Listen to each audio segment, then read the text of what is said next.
in a minute. I'm going to Dr. B, our clinical director here. I'm going to give him the honor of introducing it. You just don't have any spiel, do you? Maybe not. You all do it better. Okay. So we're going to talk about games for good, because I do a lot of topics about how games are not bad. And I want to pivot the discussion and just celebrate all the great and wonderful things that games are for all of us. So we could talk here all day. I had to kind of narrow it down a little bit into these two broad categories about games being used in therapy and games being used in education. That said, we're going to try to leave a lot of time at the end for Q&A. So if you have any questions about not just this, but any topics in general, what you're thinking about games, your experiences, that sort of thing, we'll have plenty of time for that. So to get started, I'm like fangirling over this group of people I have for you today, because they represent 5 incredible nonprofit organizations that would work in games for good. They're amazing. I'm like seriously blushing. I'm so excited. Okay, so I'll let them introduce themselves.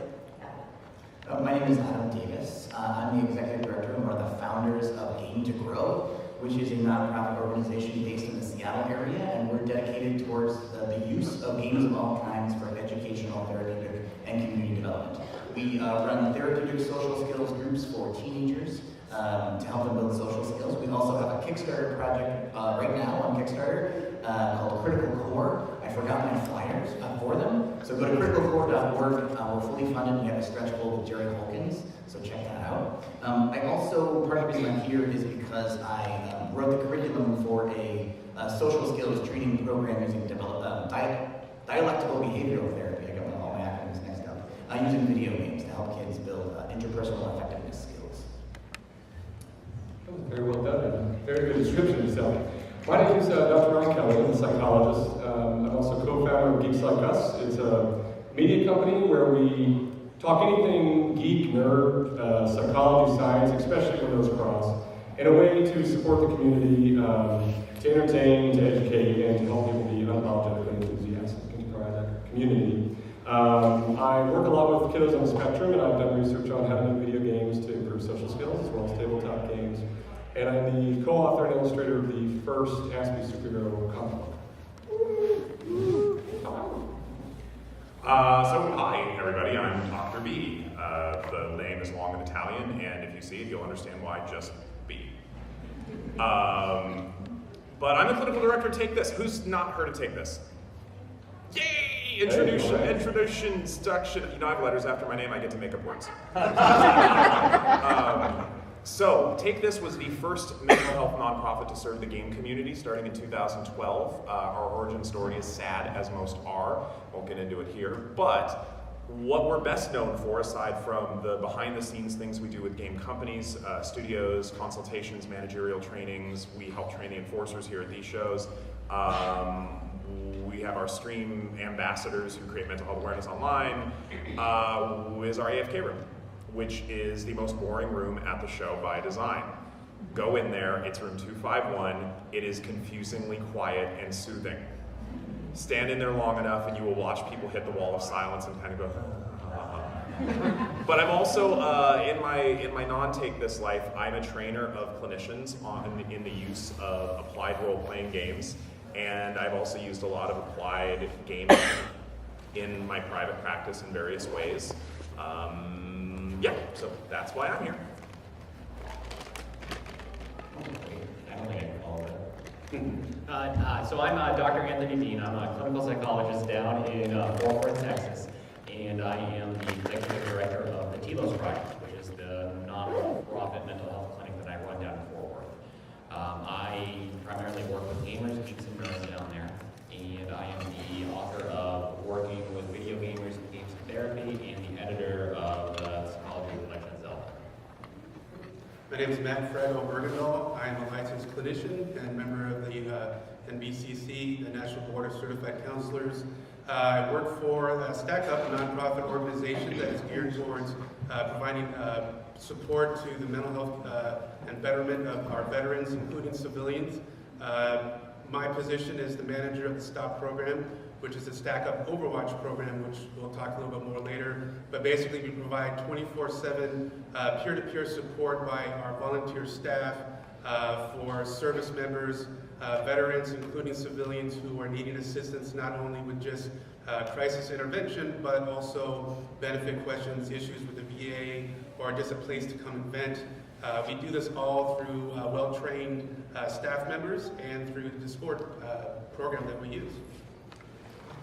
I told you they were good.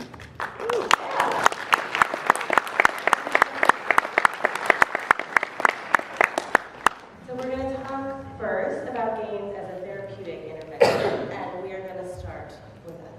So I mentioned earlier, most of the work that I do with Game to Grow is about using Dungeons and Dragons. So I had an opportunity, thanks to Child's Play, the nonprofit Child's Play, which I encourage you to go support, to help create an entire curriculum, a 10-week curriculum, using video games to teach dialectical behavioral therapy skills. So this was all about, specifically around helping kids build interpersonal effectiveness. So a lot of the kids, so the after-school programs was free to attend, which was fantastic. A lot of the kids that were in a South Seattle school, if they didn't have something to do after school, they would probably go home, be by themselves, play video games by themselves, or potentially get into some trouble. So it was a fantastic opportunity for us to address some real issues at the school, while also teaching them how to interact with each other in a way that was positive and pro-social, and using a language that they understand.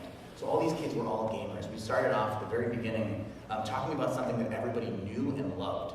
And all of a sudden, these socially isolated kids have a common language, and they can see each other and know that they're not alone. And that was a big part of what we wanted to do with this program, so that these kids who oftentimes would sit and eat lunch by themselves, they now can go sit with that other person from the gaming group. And that was a big outcome that we saw over the course of time.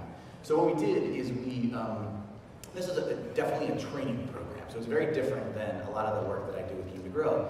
We actually had a skill we taught every day. But what was interesting about this is that we taught the skill using a video game. So raise your hand if you've ever played the game Overcooked. Awesome. So you guys know that Overcooked is potentially a very frustrating game that requires a lot of communication. So what we would do is let them play the game, but make them play silently. And you can beat the first level, maybe the second level, but we said you have to get 2 stars to move on. So over time, the game becomes really hard. And then we now have an opportunity to show those kids how important it is to actually communicate. So then we introduce a skill, and we have this thing that I made up called the interpersonal effectiveness triangle. Knowing that every time you're interacting with somebody, there's 3 potential outcomes of that interaction. There's getting the thing that you want. There is maintaining or improving the relationship, and then there's maintaining your self-respect. And each one of those things, you can have some or all of those things, but sometimes none of those things when you have an interpersonal interaction with somebody. So then we would use the video game to teach the specific skills of how to ask for what you want. And we would break it down in sentence frames. We'd have them pause the game, put the controllers down, and say, I'm noticing that there are some dishes that are in the sink, and they're piling up. And we need those dishes for the soup, for the king, for the onion king. Would you please pay attention to the dishes? So we're teaching this skill of very clear sentence frames, helping them understand just how valuable that is. And then when they start using the skill, the kids that use the skill actually do better in the game. They get farther, they beat more levels, and then we have challenges where they can choose which color controller. So it's a sort of an extrinsic reward to choose which color controller you want. But now there's like a status around how well you communicate to be able to choose the green controller instead of the black controller. And over time, we saw a lot of the kids who were really resistant at the very beginning to coming into any sort of skills training program. Now they're like eager to go to the gaming group after school. They now have opportunities to sit with kids at lunch, which may seem like a small thing, but for a lot of young people, that's gigantic. Having a common language you can talk about. So we used Overcooked, we used Death Squared, we used Nidhogg, Samurai Gun. These are games that aren't like educational games. They're not therapeutic games. They're games that are fun, and they're games that are more fun when you play with other people. So then I actually went up and talked to the guys from Nidhogg at one of the other PAX East, and I was like, I use your game in a therapeutic group. And they go, what? Which is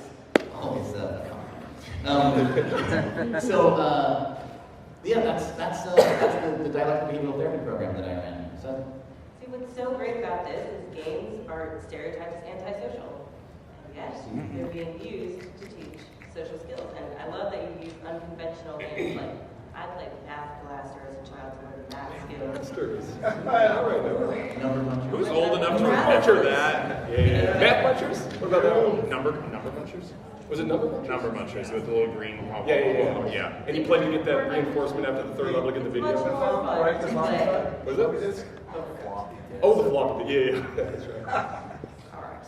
Very good. Thank you, Adam. Oh, now we get to move down to the end. Matt's going to talk about negative symptom reduction. Hello.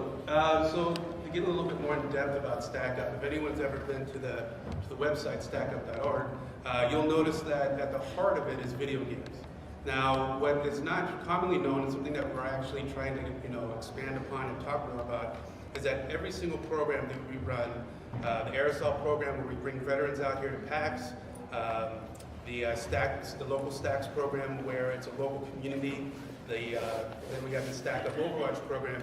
Each one of them has a mental health component to it, with STOP being probably the most direct, direct route for mental health help. But the interesting thing about it all is that video games is one way that we use to try and bring the social connections between veterans and other veterans, and of course, civilians as well. What we've noticed, and what I've noticed, at least clinically, is that video games themselves has been a way to help build that rapport. Now, it's something that we use in the mental health sector all the time when we're working with a client, is building up that rapport. But the same thing still is just as effective when a stack lead or a stack up member is working with a brand new veteran or a brand new civilian who just joined the program and are trying to navigate their own personal issues. And when you say, okay, let's just go play a video game. Fire up a game, doesn't matter which one, first person shooter, RPG, MMO, doesn't matter. We're going to go and talk and video talk or do something so that we're engaged with each other. And it seems to be, under my observations, that as soon as that starts, the rapport building starts. And so that person who's new to the program starting to feel a little bit more engaged, connected, and so they start dropping out hints as far as what's going on with their lives. And so even in the STOP program, when we have someone who's coming in to try and get some kind of assistance, we actually bring that up. We said, what do you do for your hobbies? What kind of games do you play? And sometimes the games that they play give us some insight to their personality as well, what's going on, and we try to capitalize on that as well. And so, again, we use video games heavily in our program. It's at the cornerstone of what we do. It's just that we also bring in the mental health into it as well. And the STOP program is no different. And what's really cool about it is we're seeing how it's turning people's lives around. In fact, last night we had a situation, or 2 nights ago we had a situation going on at STOP. And I'm going to call you out a little bit, Daniel. Daniel and I were working with the person, and we were trying to help guide them through a very tough situation. All through Discord, all through DMs, and talking about, what do they do for gaming, because, that's part of the component. And so that is the reason why I have such a passion between bringing together, the clinical side and the gaming side, because they really do mesh well. And I would like to, and that's why I'm here on these panels, is to help advance how that awareness can really benefit not just us, the community of gamers, but everybody. I mean, it depended on how you approach the subject. Exactly, and what Stack Up is doing, as well as all the panelists up here, is that we know as gamers the social community of games. We live here at PAX. But taking that into a therapeutic setting, it's just magnified. The rapport is instant. I mean, if I went to a skill building class, or if I was looking for help when I was in crisis, and they said, what games do you play? It's almost like going to the AFK room. It's like, oh, they get me. Right? All right, Dr. Bean. Yes, I use video games very heavily for personal development of all my clients, and it's really, really quite interesting to watch them grow through the choice of characters that they choose to play as, but also not just the character that they decide to develop, but their skill sets that they learn through playing the game. So taking an idea of this, I have one of my favorite clients, and he's about to discharge. Came in and was undiagnosed Asperger's, and so he had a lot of difficulties understanding why he was being bullied, how he was being bullied, what he could do because of it. And through the game, Legend of Zelda Breath of the Wild, which was the one he was playing, we really worked very heavily on the choice of his development of the character, why he chose to use Link in a certain way, and which order of the temples did he go, in order to have a better idea of why he chose to do that. So say for instance, one thing that he has a lot of difficulties with is misinterpreting stuff that is happening around him. So recently he had a substitute teacher, which is no longer a substitute teacher, for reasons, and would blame him for a lot of things that were happening in the classroom, and he felt like there was a lot of blame. And on some level, he may or may not have been doing something in there, but he was looking to learn more about it, about what was going on. And the true nature of his questions to the teacher was he didn't understand what the teacher was asking, because the teacher was a substitute teacher and had a really bad, unfortunate anger problem, and was not able to express himself adequately. So my client was shoved on out into the hall on multiple occasions and yelled at by the substitute teacher, and we had to discuss when he would have that, what does he do? How does he hold up a shield as Link would? And how does he then have to brandish the sword to find out how to encroach upon the substitute teacher in a manner where he could get the question out that he was like, I don't understand what you're asking for. I can do the work. I'm not a problem child because he's a straight A student in all the honors classes, but I don't understand what you're doing, why you're asking this question, and why can't I just ask you this other clarifying question overall. So through the Legend of Zelda, we would focus in on how do you use those ideas, those mechanics in the game to help your other areas of your life as well. For him, it was schoolwork and social engagement. But we also, all of us up here, I think, have used video games on some level for personal development of understanding ourselves, the concept of who am I, and how do we then explore that in different identity formations. So the idea of like the self-access concept and the ability to know what drives us, what motivates us in certain areas. And that's really what we focus in on heavily at my nonprofit clinic, is we have them draw out their characters, we have them talk about their characters, we engage them on the level that they're there. Because once they're engaged in that, they don't want to leave the session. We almost have to kick them out because they want to keep on talking. Because they like to talk about this stuff and they can use it as a literal interpretation of behavior and how can we solve our problems in lots of different areas. I don't feel like I don't have anything to add to that. Okay, so we're going to pivot slightly away from therapeutic intervention, although this is related, to games as an educational intervention. And we're going to start with skill building, which we touched on a little bit, but Dr. Kowert. So my wife texted me and wondered how this is going. Can I do my thing? So you can do your Okay.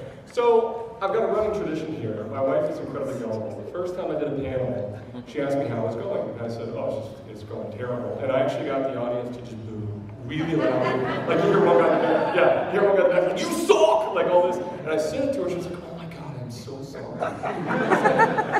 No, it didn't go that way. So she's incredibly gullible. So whenever she texts me during, it's I can tell it's a stressful comment where it's like, is everything okay? How's it going? How's the panel going? So she just did that, so now if you would entertain me here, in a moment I'm going to record all of you, and I just want you to boo.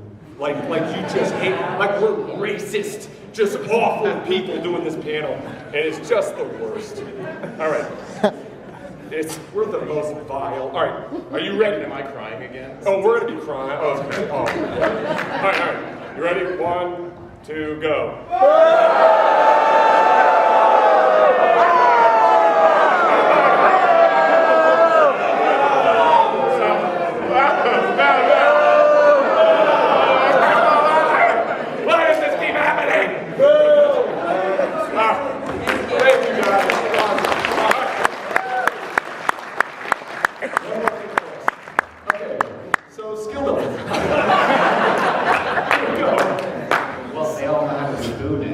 Right, that's right. What a great real-life example. That's right. So skill building, there'd be a couple ways to think of it, okay? I think the first way I like to think of it is just osmosis. Just by playing the game without even proactively working on much, you're developing skills. Just think about cognitive abilities or cognitive skills. When we look at people who play like first-person shooters, like CSGO, Apex, imagine what you have to do there. You start the game and you're trying to imagine where am I going to drop, the distance between different locations, the loot rates, all these things, speed at which to get where am I going to go, and you have to develop this visual spatial ability, right, where you can say, let me take this map and then make a 3D copy and put it in my head and be able to rotate it and be able to put myself in and make estimations of the length of time, etc. from each thing. It's a phenomenal skill that you just gain playing it. And we see for kiddos who play those games, they score higher in that a lot of time than kiddos who do not. So as well as like social skills. Now, we had almost got a study through Blizzard to run some panels on guilds that have Aspies in. It didn't pan out, but we got a little data.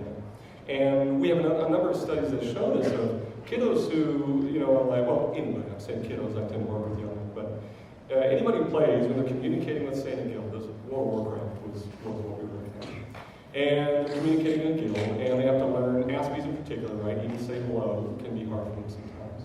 And what we found is they got better at greetings, better at social reciprocity. Hey, how are you doing? I'm fine, how are you? Cool, validating statements, asking follow-up questions, things that don't always come as naturally, right? It just happened. Now, admittedly, if they didn't get face-to-face, we actually saw something called social cocooning, where face-to-face got a little tougher. But it's not bad, it's just because they got so comfortable with talking through a computer-mediated form, right? So those came naturally. Then you have games that are incredibly fun, and you can, they're not meant for education or anything, but you can capitalize on it. And I'll use my son for example. Right now, he's 6, just turned 6, and we're playing Breath of the Wild. And we're starting off, and we get some amber and so on. I'm sure you'll play it. And that's a pretty decent way to get some money and buy things. And he's like, oh, I want this. I can't remember what it was. He's like, I want this thing. And I'm like, that's a trash item. But I'm not just like, oh, I'll do it. And I'm like, we don't have money, pal. And he's like, well, we could sell those amber. It's like, all right. And I told him, we're going to have to go grind later. If you do it, that'll be fine. Right? And so he spends it all. And then the next thing, oh, this item's cool. And it's like, we don't have any money. And so we had to learn about token economy. Right, learning about like how to manage funds, how to do that, as well as things like reading. Again, if he wants to play without dad, he's got to be able to read it enough, so we're practicing his sight words. So it's just a standard game, but it's a fantastic medium to just teach even reading, writing, and math. Right, so it doesn't even have to be specifically designed. And then the other would be designing games specifically to help us out. So in 2011, I did a study with Mark Zimmerman. He created a social skills video game called Social Express. And basically we took kiddos on the spectrum. We did a social skills group, and then we took one with the same group, same module, but added Social Express. The ability to role play in a video game with social skills that have gamification, reinforcement for doing things correctly, and social motivation was vastly improved among that latter group because they felt more successful. Skill development was there. So gaming is a phenomenal tool for skill building across the board, whether it be education, social skills, therapy, as we said. So, and which is why we're all up here, and we love to use it. And I think it's a really important point about the unintentional learning that's happening. So we talk about games in therapy where we're purposefully using games as tools to acquire something. But the things that we learn just playing games unintentionally, I could have a list a mile long, like you were saying, spatial awareness, multitasking, social skills. Goal setting. Right, yep. Yeah. See, games are good. That's a good thing. Dr. B, following a behavior change. Well, this is actually gonna touch on a lot of what everybody else said, because I think about this stuff in all that I do, in all that a lot of us do. It's just the language I speak when we talk about this. But Dr. Kelly mentioned the term reinforcement, okay? What that basically means is anything that makes a behavior more likely to happen in the future. And a common misconception that is a soapbox of mine to anybody who'll hear it, negative reinforcement's a good thing. Like, another word for negative, most people use it incorrectly as the term punishment, but negative reinforcement means relief. Okay, negative reinforcement's awesome. Just to give you an example, the way I, like, if I'm using it in D&D, because what we're talking about is called operant conditioning. It's built into a lot of games. Like in D&D, if you make some really amazing roll or strategy or whatever, and you have a curse removed, are you likely to be awesome in the future? Are you going to do that strategy again? If it worked for you. Yeah, so that's negative reinforcement. We took away something unpleasant. Okay? And the cool thing about this is we can think about this in terms of changing people's behaviors. Not in as sinister a way as it sounds. It's not like the Manchurian Candidate where you come in and it's like, who saw the original one, by the way? Like Angela Lansbury, Frank Sinatra. Oh. Okay. For those of you who know Angela Lansbury as the teapot, she is terrifying in this movie. Okay, she's terrifying. But we can think about this, like we can reward and build on these behaviors in a really conscientious way. Like the way Dr. Kelly was talking about, we can take a skill, and boy, I was going someplace with that, and now I'm totally just like, wait for it. No, I totally had an amazing point with that, and now it's completely left my brain. Let's just act like he made a really good point.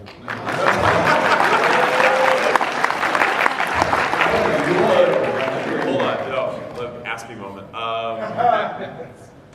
Well, either way, okay. So one of What's that? Are you stroking? I'm tired. But anyway, one of the other beautiful things, especially with games, especially face-to-face games, is the opportunity to watch how other people do it. Social learning, modeling.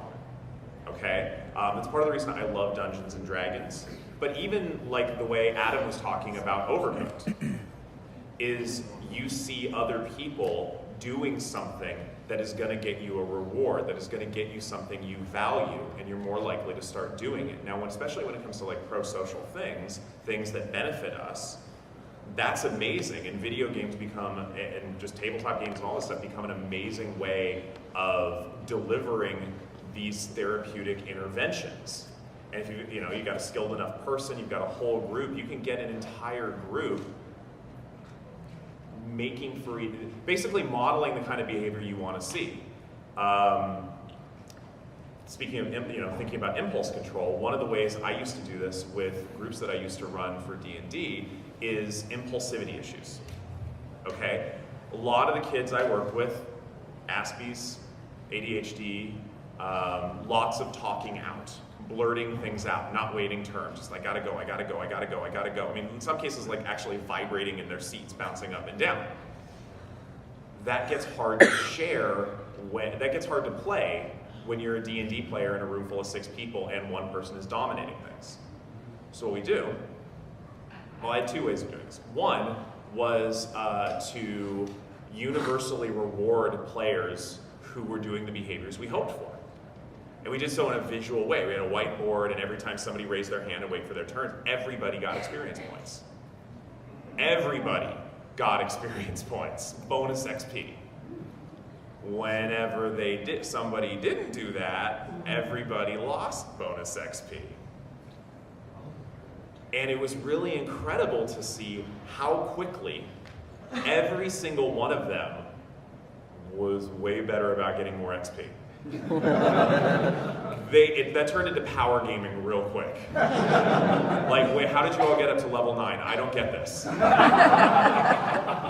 But you can utilize these things, and even other people in the group to sort of not just change one person's behavior, but change everybody's behavior. It's really super cool, and we see that in some of the stuff everybody's been talking about. So I really want to remember what that other point was before I stop talking, but it's not going to happen, so I'm just going to...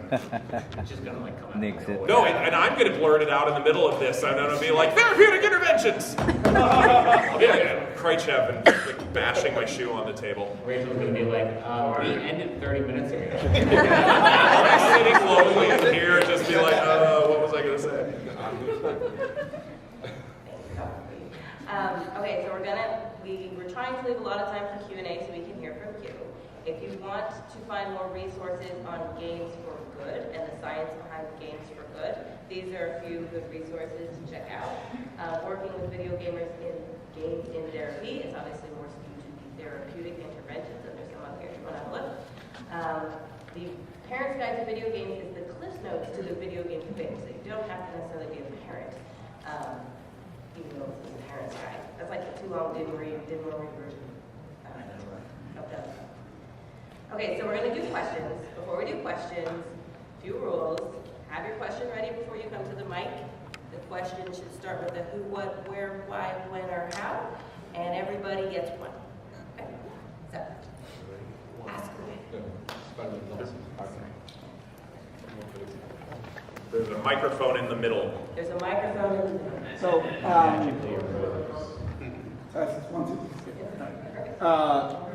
Dr. B, so about negative reinforcement, taking away bad things.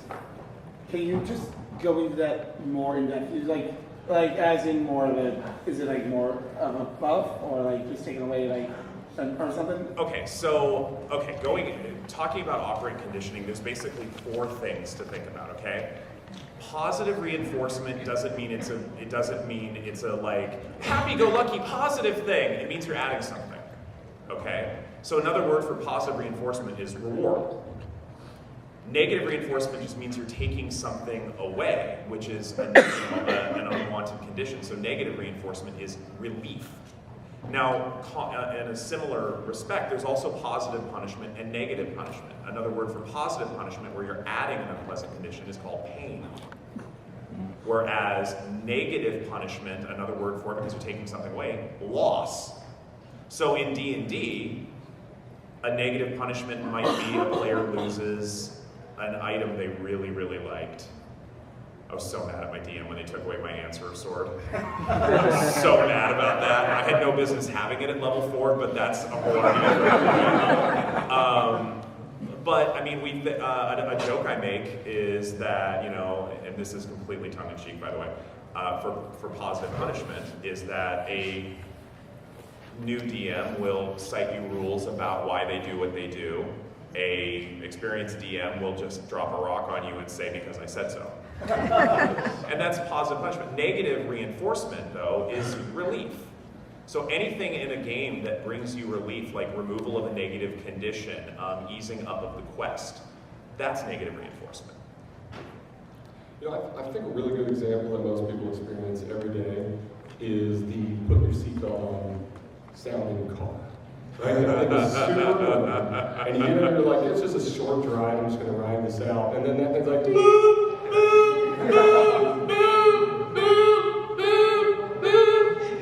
They'll do this forever. You guys don't hear and the only way to turn it off is to put your belt on. So by removing that annoying sound, it increased the likelihood that I'll put on a belt, the frequency that I put on the seatbelt. What advice do you have for gamifying leadership in the context where games aren't immediately preferenced? Can you say that again, half the speed? I'm already trying to be small and diverse. Anyways, how would you gamify leadership in a context where there aren't that many games? Let's say you're at a conference, you want people to listen, you want to communicate ideas. How would you gamify that in a way to make leadership more effective? How would you gamify building leadership skills? Not exactly. How would you gamify, like use gaming or the technique that you guys have worked with to more effectively get a point across, or to convince people or something, or like organize a group towards one sense of goal? Wish Jamie was here. Yeah, seriously, where is he? Let's take that.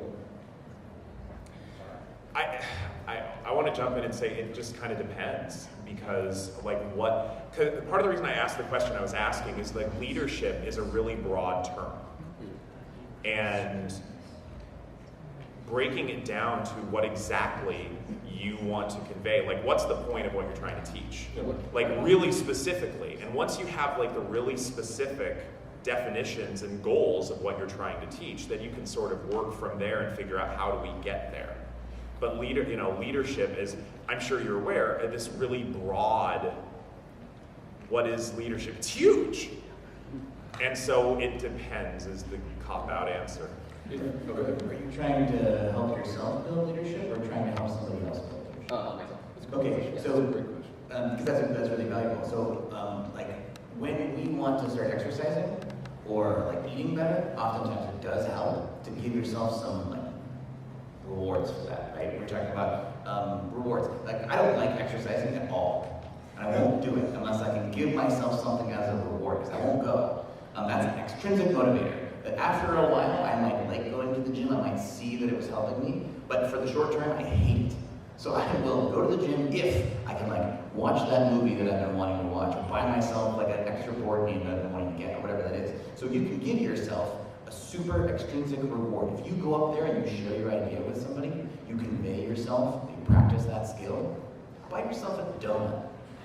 whatever you like, right? It's super extrinsic, it's not related. And then over time, you can replace that donut with the positive feeling that you get from using that skill, and then you'll see your leadership skills building, and then you will slowly start. Now, you no longer need the donut to get yourself to go share your idea. You can actually just feel good about it. But can you have the donut anyway? You can have it. Definitely earned a donut. If you have too many donuts, the donut will no longer mean anything to you. I was going to say, why doesn't he start with the small donut holes and go to a regular donut? Oh, yes. That sounds like addiction.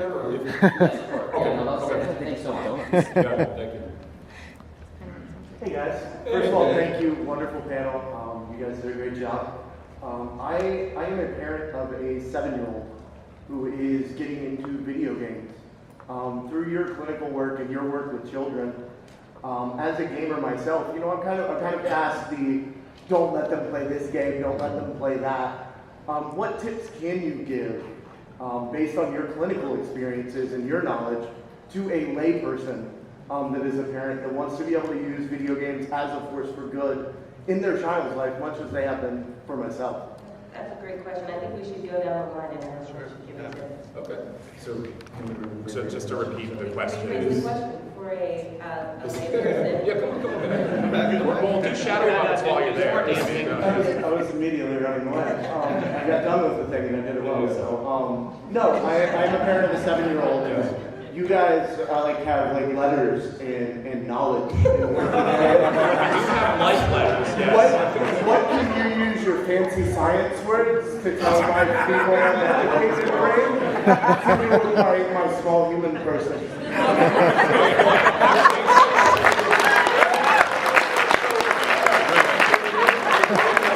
I like that. Maybe I could reframe it a little just for my sake, maybe our sake. It's kind of like how to regulate it as needed and how to capitalize on the wonderful things games for a second. Got it. Okay, cool. So I'm a little bit hard of hearing, so that's why I'm not like whispering love notes into his ear. So we actually have done workshops for parents to understand how to talk to their kids about video games. It's important, I think, given the fact that you, wherever you went, are already a gamer, is really, really valuable. You already have a shared language. What I would say is play games with your child. Play together and model, speaking to what Dr. B was talking about, model positive behaviors. You can insulate your child from a lot of the potentially harmful impact of toxicity that's out there in the gaming world by playing with them and then addressing those things. Because you can talk about content that comes up in the game and talk about it as a family and what that means and how you want to interact with it. More mature content, if that stuff comes up, especially in online play, when somebody uses words and they will say, what does that word mean and why does he get to use it? That's a really valuable conversation for you guys to have. Then you can also model playing positively and pro-socially and then having a family conversation about the games that you play. I don't want to take too much time. So I have a 6-year-old son as well, yeah. And, so I'll kind of speak to that, there's basically like 5 languages of love, is what we'll say sometimes, or ways we can express love to our kiddos. And for most kids, when they're kind of like, you're trying to get them to say which one's the most important, the top 2 are quality time and gifts. Gifts not so great. But quality time is noteworthy, right? And quality time is not, I'm doing something I want to do as a dad that I think is fun, right? It's what does this kid want to do? So if he loves a game, it's like play with him, interact with him, ask him while he's doing it. Be Socratic. What do you like about this? Oh, that was so cool. Try to draw it to real life principles, things about himself. If he does something, try to draw what happened in the game to a strength of his, right? Empower him with that. And the other is, again, you're talking about an incredibly powerful incentivizing force, right? My son has a tough time in school with controlling his energy and his attention. And so we have a kind of behavior plan. We use gamification in the school. He's doing really well. But impulsivity, blurting out, physical boundaries, a lot of it's pretty tough. So a lot of it is based on, like, look, you can buy extra screen time. Like, you get this because we love you, and the screen's great, and video games are awesome, and Daddy wants to play with you. We want quality time to improve his relationship. But he can earn more, he looks forward to it, and if you want to pick, sometimes what I say is, pick like 3 of the top behaviors you want to work on with your kid, whether they're problematic or just ones you want to start fostering in him or her, he. So that you want to start fostering him, and maybe tie something to that. Like, we can build up some points and we'll get your new game. And it's 2 for 1. It's like empowers me, you work on a behavior, and he's like, my dad loves me. And that's a solid goal. I like to think about things in terms of what's called phenomenology. Basically, what do we get out of things? What's our personal experience? Because the meaning that we get out of our behaviors may stay the same, but the meaning we get out of it changes over time. It can change anyway. So I would say for parents, understand why your kids are playing the video games they're playing. What you may see is that it starts out like maybe your son plays because it's cool and it's fun, I get to hang out with dad. Maybe your son enjoys it because, oh sweet, I get alone time. But it's the same, it can be the same behavior. And so, and especially as your son grows, the reasons he engages in this may change over time. And so if you understand the why he's doing it, then similarly to what Dr. Kelly's saying and what Adam said, you're going to have a lot more pull in terms of helping your son to develop into the amazing person that your son can be. This is the bad part about being on this side of the table. Say something we haven't said. Yeah, get it right. It's like pretty much the entire spectrum of what we do. Buy his book. Yeah. The biggest thing that what we do is the change that I see that actually gets implemented is when I instruct the parents to play with their kids, to have them engage in the game, to have the kids teach them something new. Like if I have a kid who plays Fortnite and the parents are like, I don't understand this game. Why they're just shooting cartoonies? It's just, why is he playing? What's the problem? Blah blah blah. And everyone's like, all those questions can be deemed valid, but when have you asked your child? Have you asked them? Have you played with them? Have you gone and interacted with them on that? Or have you just come into the room and be like, why are you playing that game again? Once the parents get a little bit more involved, the whole world just opens up. And then you can help guide, you can help manage, you can know what the kids are playing. Most parents don't even pay attention some of the times outside of the ESRD rating system, what their kids are playing. Yeah, and kind of piggyback on that, in our household, we're all gamers. Every one of my kids have a gaming PC that they built or we built together. It's kind of a learning experience. So I got 2 quick stories to tell. My youngest son and I are playing No Man's Sky together. Excellent game. He was very driven to be the most wealthiest person alive in the whole solar system, and he was doing a really good job until the game file got corrupted, and he had to start all over again. Well, he was very discouraged, and we had such a good time playing together, and we were really connecting in a different area. So we were talking about, what it means to overcome the obstacle. And in the game of No Man's Sky, you have plenty of obstacles you have to deal with. There's elements that you have to harvest in order to continue breathing out there when you're in your suit, and a bunch of other components. Well, we were talking about that, and every once in a while, he wasn't playing the game at the time. He'd come up to me and say, hey, Dad, what level, what kind of ship you're flying right now? I got an S-class ship. He says, oh my gosh, how did you get that? And we would just start talking. And, this is, an 11-year-old and a now 40-year-old that just hit it are talking about this common theme of a game, and that's kind of one way we've built up the relationship. But taken into a more clinical aspect, this is going a ways back when I was doing my internship. I had my first family that I was providing counseling service to within the VA, and it was a challenge, especially with my first one. a lot of enmeshment going on, which basically means the roles of these families were not very clear. Sometimes the daughter would be the take on the role of the parent, and it was just really hard for their youngest son, who had a bunch of cerebral behaviors that were going on. So I used World of Warcraft, and I used the terminology of the game, because the daughter was much older than the brother. She was kind of taking on the role of parent, and she didn't understand why she was receiving such a backlash from her younger brother. And so she talked about, wow, World of Warcraft. And we started talking about the game, because I played it too. And we started talking about the roles when you go out there on a raid, or when you go into a dungeon.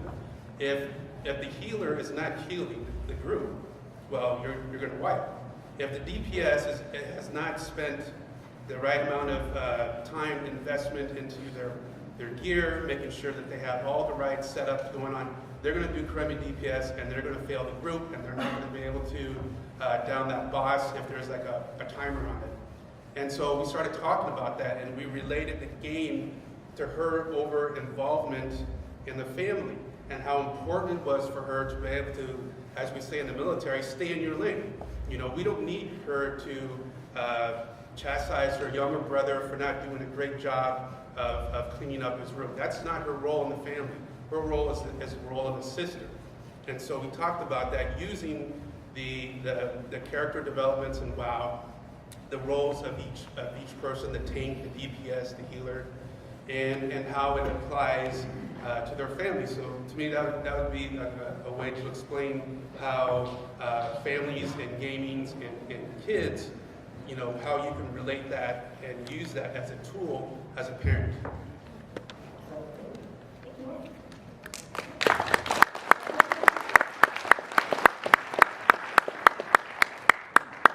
I first of all want to say that I have a friend who actually streamed on Twitch under StackUp, so I want to say thank you. Thank you. Thank you. Also, my question is sort of similar to what you brought up with your the brother to sister sort of helping. Is what would you say? What would you do to counsel more or less outside the office? Have like peer-to-peer more as a 17-year-old who was 16 at one point and knows what it's like not to really feel like that they're able to talk to someone. How would you say having like a close friend be able to talk to a person who is struggling with sort of issue from like educational peer-to-peer? Peer-to-peer is a really great resource. Excuse me. A really great resource, a way to help that person overcome their whatever the issue is or their problem. Maybe sometimes it's something as simple as just getting out there and venting. The way the STOP program is ran is that these folks who are in the program providing this service, we make a strong emphasis that we are not providing clinical intervention. There is no clinical component to what we're doing. We're just simply here, or they are just simply here to sit down, listen to what's going on, provide a direction to go to if it's a benefit question, or let's say they are on the brink of starvation because they have no income right now, you know, the local resources that they can go to, or the local VA agency that they can see if they need mental health help or they need medication or something like that. Peer-to-peer support, in a way, have a lot, in a sense, and the way I see it, a lot more liberty to be a lot more directive. When I'm with a client, I am not directive at all. The sessions are always going to be guided by what the client wants to do, because I'm a firm believer that the client knows best, they know themselves best, and I sure as heck don't want to tell them exactly what they want to do, because they know how to do it. And so with peer-to-peer, you know, it's very solution-orientated. We have sometimes we can maybe talk to them for an hour and then they have to leave. So we never know how long we're going to be with these folks. And so the staff is trained as peer-to-peer to be very, very orientated towards, you know, getting the information that they need of what's going on, provide the support, and then redirect them into finding solutions of what's going on. And we're very driven that way. And then of course we do like a follow-up. But hopefully I answered your question. But again, peer-to-peer support is a wonderful asset in the mental health community. Thank you. You're welcome.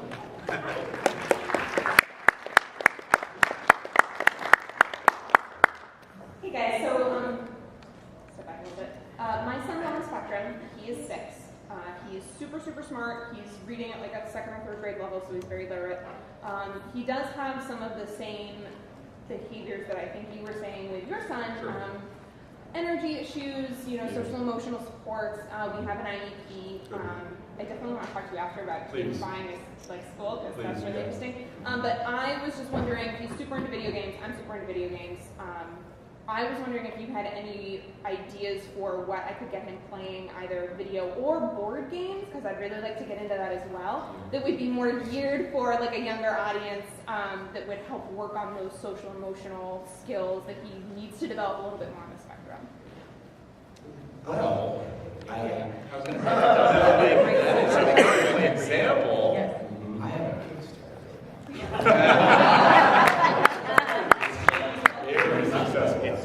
Kickstarter. It'll launch in December. The Kickstarter is live now. The product is in December. Critical Core. But I suggest criticalcore.org. Criticalcore.org.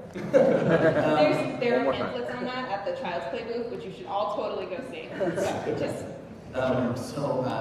In addition to that, in the short term, there's lots of other games you can play, and I'll let some other panelists talk about video games, but there's a lot of really good card games you can play, especially if he's got a reading level that he's able to participate in, and you can actually promote some literacy with it. I'm a big fan of Codenames. Codenames is a fantastic game. We use them in our therapeutic social skills groups. There's Codenames that has pick words and Codenames with pictures with Marvel if he's into superheroes. That's super helpful. It's all about theory of mind. That game's all about what clues do I need to give based on other people's knowledge. And it's fantastic for improving social skills. We've seen kids, we've seen like the wheels turn and things click for kids who need to learn problem solving related to social skills. So I would definitely say Codenames is a really good one. I like Flux a lot. Flux is a really, really good one. The reading level's not too hard, and you can help with most of it. And then with building this literacy, you'll get a sense of what the words are, and boost that literacy anyway. So I recommend both of those. I'm also a huge fan and supporter, like everybody else, I think up here, about role-playing games. So while you're waiting for Critical Core to come out, you might want to check out No Thank You Evil, which is a game made by Monty Cook Games, designed by Shannon Germain, who's also doing a stretch goal with us on Critical Core. So check out No Thank You Evil. I forgot my flyer, so I'm going to say this as many times as I can. So No Thank You Evil is a fantastic game that you can play it as early as 4 years old. So. One of the ones I've used in addition to those ones, and this is depending on the emotional maturity level of your son. This may or may not fly. This is probably a little too young for this one, but it'll be great in a couple years. The Resistance. And I mostly used it with younger teens, depending on where they are, because basically it's all about bluffing and reading social skills and learning ways. And some of the cool things about it is, some of the kids I used to use this with, they weren't subtle about changing their behaviors, but they were trying new behaviors every time, and they were the ones who won the most because we couldn't predict what they were doing. They were the ones that if I went, "Are you a spy?" they wouldn't be like, spy. But they were the ones trying new strategies, and it helped them win the game more often. So that may eventually be another one that can. So let's talk after, because I think as much as we can general thing and like awesome suggestions, like ultimately we have to work on the individual needs of the kiddo. What are the top few behaviors you're working on? Some you can be creative with and just be like, okay, so we're playing Pokemon. Every time it's your turn, ask me one question, or I'll ask you, ask me a question of my interest, and then I'll say something, and then they can follow up, right? Like in that way, and other games are specifically for it. So, or even things like Lego. So we can talk. We'll talk about the game. I'm a big fan of strategy games for that, just so you know. Do you have any in specific? StarCraft. Hi, thanks for doing this panel. It's super informative. Just a quick question. Did you ever have any issues with like people who got disillusioned with the game and ended up just being like, I don't want to play the game anymore, so I'm going to ruin it for everybody else? And like, how would you deal with that as like an authority figure, or even like as someone like me, if I were playing with my friends, because this is an issue I have with my friends. Whereas sometimes one of them will get in a bad situation, and they're like, you know what, I don't want to play this game anymore, so none of you guys can have fun anymore.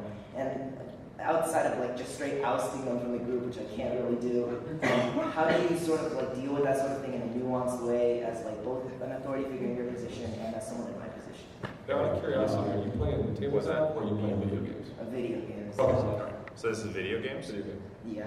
Specific? Do you want specific video games? Well, no. So I'll just jump in. So I actually trained as a prison shrink, and the last unit I worked on was what was called a transitional living community, a modified therapeutic community, and it was a lot of peer support.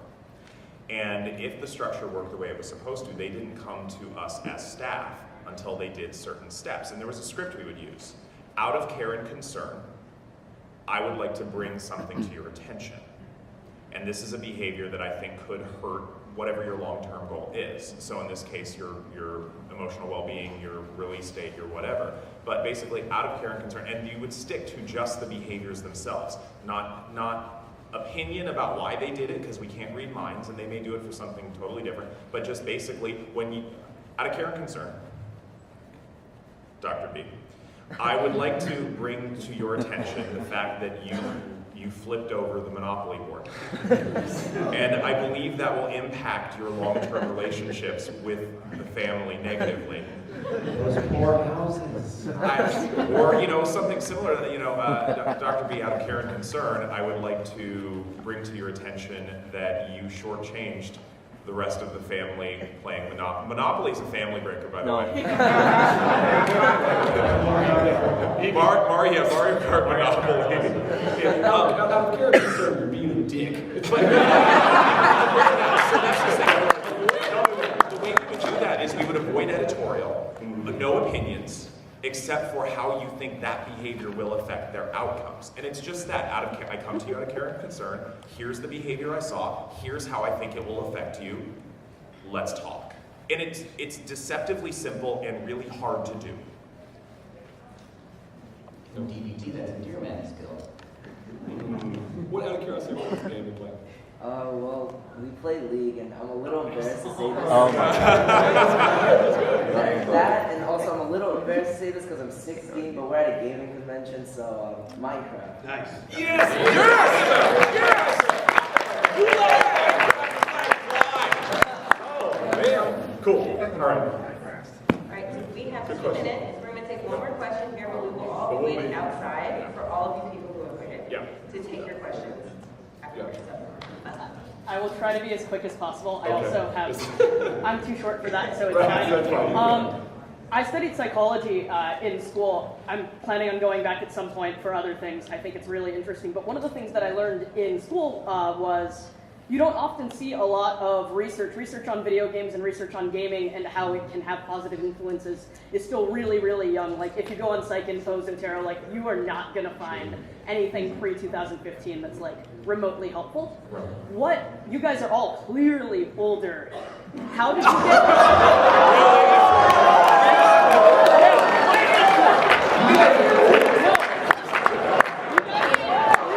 not come out of a time where You gave him a heart attack!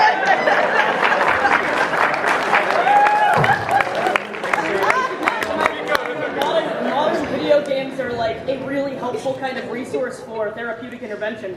What brings you here today? Like, what compelled you in your lives to be like, yeah, you know what? The frame of psychology, mental health, and like video games for positivity. How did you get here? Fear of impending death. It's always the short ones. I would never say perseverance. I can tell you that I graduated my program, so I'm not that old in 2015. 94 years ago. But the big thing is all through my program, and my program is super open to lots of different interpretations, the Jungian Freudian program. But they had a very big disdain for video games because they didn't understand them. And all of my faculty still to this day don't understand them, and I would have lots of arguments with them in class, and they would be angry about it because I take up class time. The biggest thing is perseverance. I think all of us have hit those roadblocks. All of us will continue to hit those roadblocks. But we're just like, oh, cool, let's go around this. Let's keep on pushing. The whole point of what we're doing here is to push our knowledge and our existence outside of the realm that we have. And we're going to just continue to do it. Go ahead. I think part of it was about like fighting a good fight. Like the whole reason I did my PhD looking at game studies is I was studying to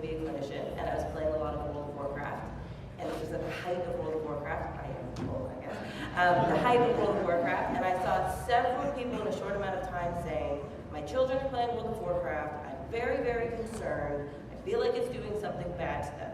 And at the time, there was no research, right? 2005, 2006, maybe 2 papers.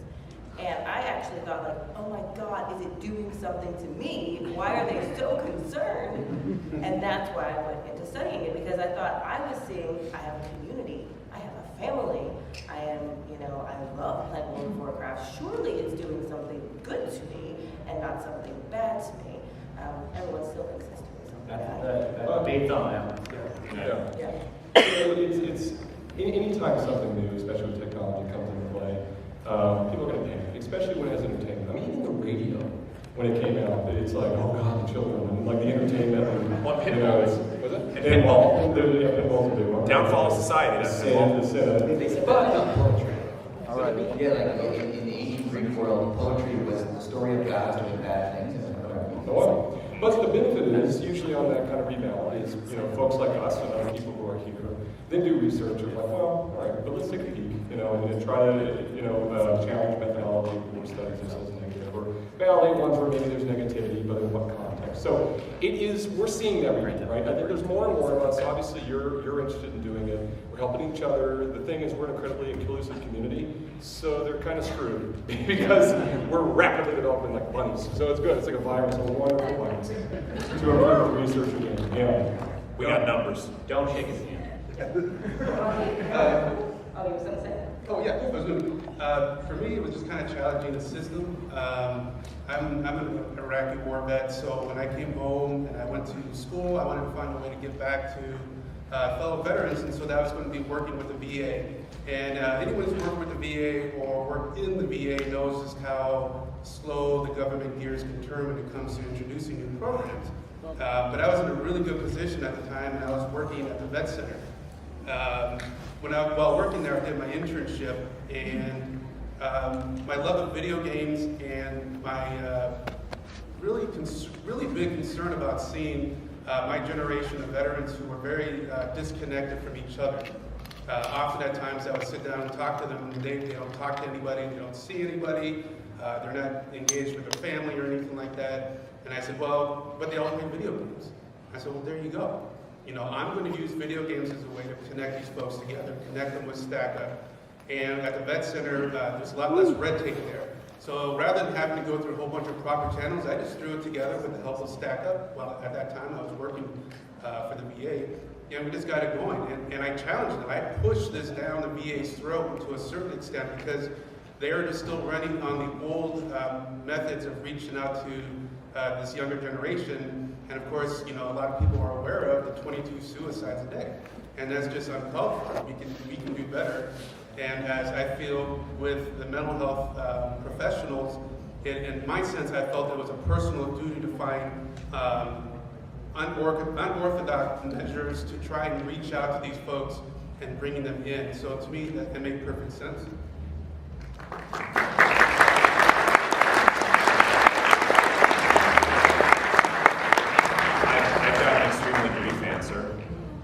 You're my community. And I got into this field to help the people so they, basically help my people. And I saw my people, geeks and gamers, not being served well. So it's me letting my freak flag fly and helping people who are like me. Can I just say something?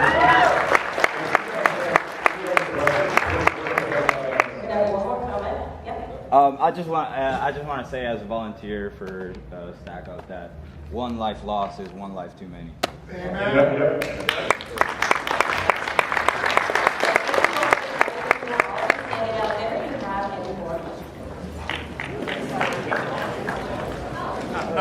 I'm not worthy. I'm not worthy. It might be a while, but I'll. It was a year.